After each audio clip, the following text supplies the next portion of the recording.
Hi everyone, welcome to my channel Learn English with Google in Tamil. ஆம், நாங்கள் எது நினைத்தாலும் அது சாத்தியம்.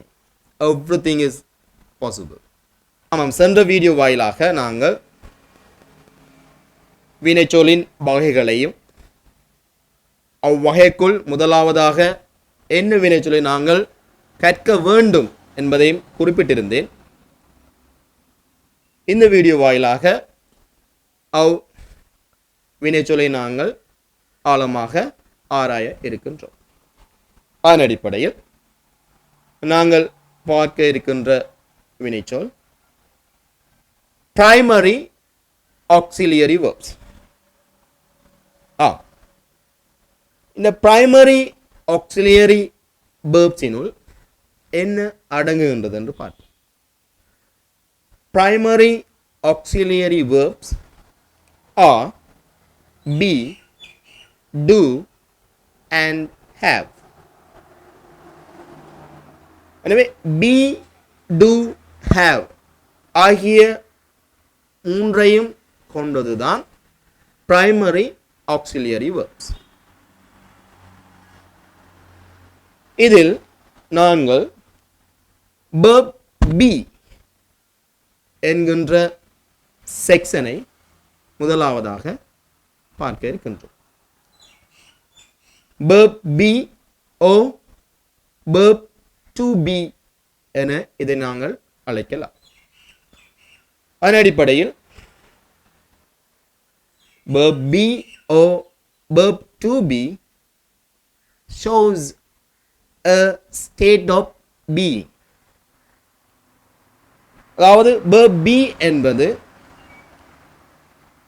இருத்தலினுடைய நிலையை பறைசாற்றுகின்றது. அதன் அடிப்படையில் verb be can be used to describe the present, past and future tense. அதாவது இந்த பி வந்து மூன்று காலங்களுக்கு பயன்படுகின்றது. மூன்று காலங்களிலும் verb be எவ்வாறு பயன்படுகின்றது என்பதை நாங்கள் முதலில் ஆராய இருக்கின்றோம்.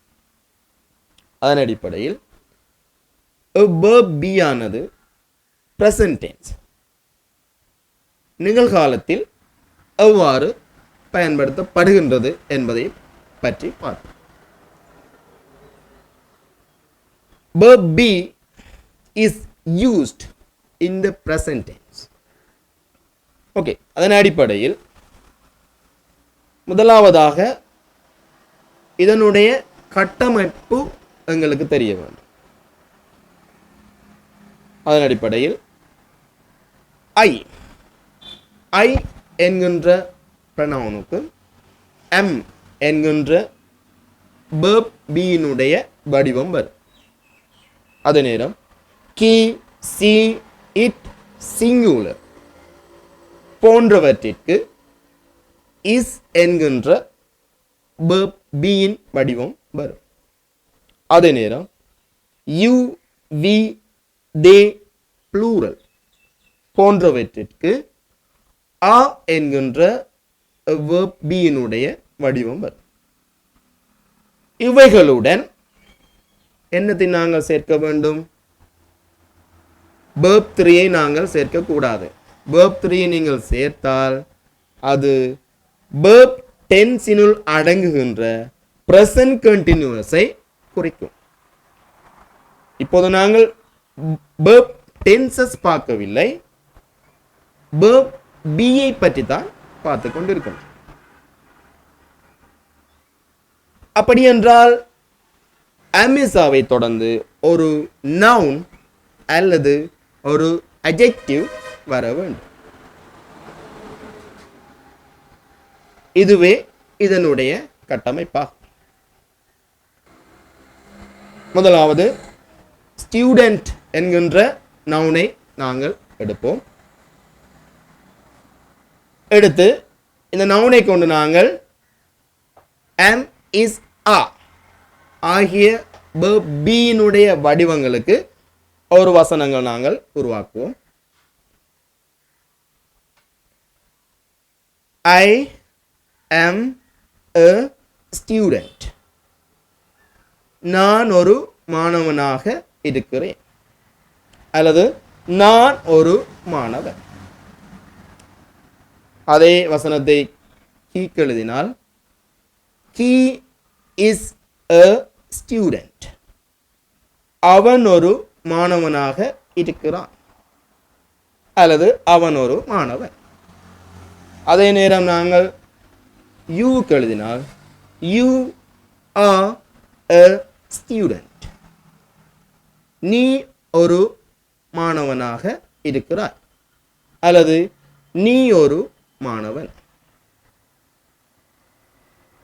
இந்த மூன்று வசனங்களையும் நாங்கள் பாசிட்டிவ் சென்டென்சஸ், அதாவது நேர் வசனங்கள் என குறிப்பிடலாம்.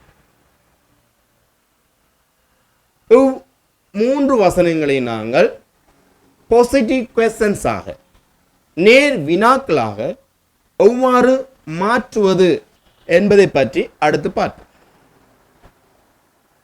இலகுவான வழி, இவைகளை பாசிட்டிவ் கொஸ்டின்ஸ் ஆக நாங்கள் மாற்ற வேண்டுமாக இருந்தால் verb be-னுடைய வடிவங்களாக இருக்கின்ற am is are ஆகியவற்றை அவ்வசனங்களுக்கு முன்னால் தூக்கி போட்டால் கேள்வியாக மாறிவிடும்.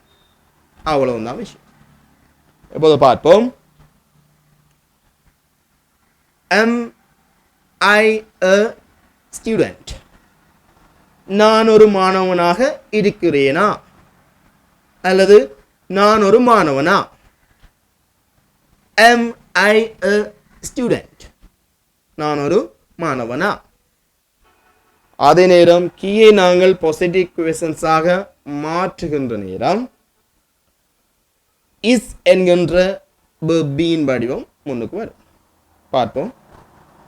Is he a student? அவன் ஒரு மாணவனாக இருக்கிறானா? அல்லது அவன் ஒரு மாணவனா? அதே நேரம் நாங்கள் யூக்கு பயன்படுத்தப்பட்ட ஆவை நாங்கள் முன்னுக்கு போடுகின்றோம். Are you a student? நீ ஒரு மாணவனாக இருக்கிறாயா? அல்லது நீ ஒரு மாணவனா? இம்மூன்று வசனங்களை நாங்கள் பாசிட்டிவ் கொஸ்டின்ஸ் என்று சொல்லலாம். ஆகவே பாசிட்டிவ் கொஸ்டின்ஸ் ஆக எப்படி நாங்கள் மாற்றுவது? am is are ஆகிய verb be-ன் வடிவங்களை வசனங்களுக்கு முன்னால் தூக்கி போட்டால் அது கேள்விகளாக மாறிவிடும். அடுத்து நாங்கள் வசனங்களை நெகட்டிவாக, நெகட்டிவ் சென்டென்சஸ் ஆக எப்படி மாற்றுவது, அதாவது எதிர்மறை வசனங்களாக எவ்வாறு மாற்றுவது என்று பார்ப்போம். இதுவும் இலகுவான வழிதான். அந்த verb be-ன் வடிவங்களான am is are போன்றவற்றினுடன் not not என்பதை சேர்த்தால் நெகட்டிவாக மாறிவிடும். பார்ப்போம். I am not a student. நான் ஒரு மாணவனாக இருப்பதில்லை. அல்லது நான் ஒரு மாணவன் இல்லை. எனவே கீக்கு பார்த்தால் he is not a student. அவன் ஒரு மாணவனாக இருப்பதில்லை. அல்லது அவன் ஒரு மாணவன் இல்லை. அதே நேரம் யூக்கு பார்த்தால் you are not a student. நீ ஒரு மாணவனாக இருப்பதில்லை. அல்லது நீ ஒரு மாணவன் இல்லை. மூன்று வசனங்களை நாங்கள் நெகட்டிவ் சென்டென்சஸ் என அழைக்கலாம். அடுத்து வசனங்களை எவ்வாறு நாங்கள் நெகட்டிவ் கொஸ்டின்ஸ் ஆக, எதிர்மறை வினாக்களாக மாற்றுவது என்று பார்ப்போம். இதற்கு இரண்டு வழிகள் இருக்கின்றது. அவ் இரண்டு வழிகளையும் உங்களுக்கு சொல்லித் தருகின்றேன். ஒன்று, am I not a student, அல்லது am't I a student, நான் ஒரு மாணவனாக இருப்பதில்லையா அல்லது நான் ஒரு மாணவன் இல்லையா என்று வரும். அடுத்து நாங்கள் கீயை நாங்கள் நெகட்டிவ் கொஸ்டின்ஸாக மாற்றுகின்ற நேரம் ஆம், is he not a student அல்லது isn't he a student, அவன் ஒரு மாணவனாக இருப்பதில்லையா அல்லது அவன் ஒரு மாணவன் இல்லையா. அடுத்து நாங்கள் யூஐ நெகட்டிவ் கொஸ்டின்ஸாக மாற்றப் போகின்றோம். ஆம், are you not a student அல்லது aren't you a student, நீ ஒரு மாணவனாக இருப்பதில்லையா அல்லது நீ ஒரு மாணவன் இல்லையா. ஆகவே இவ் மூன்று வசனங்களையும் நாங்கள் இரண்டு முறைகளில் நெகட்டிவ் கொஸ்டின்ஸாக மாற்றி இருக்கின்றோம். அடுத்து இன்னும் ஒரு விடயத்தை நாங்கள் புரிந்து கொள்ள வேண்டும். என்னவென்றால், யூ, வி, தே, ப்ளூரல் போன்றவற்றிற்கு நாங்கள் நவுன்ஸ்களை பயன்படுத்துகின்ற நேரம் அந்த பெயர்ச்சொற்கள், அந்த நவுன்ஸ்கள் ப்ளூரல்களாக, பன்மைகளாக வரும். உதாரணம், you are students, we are students, they are students,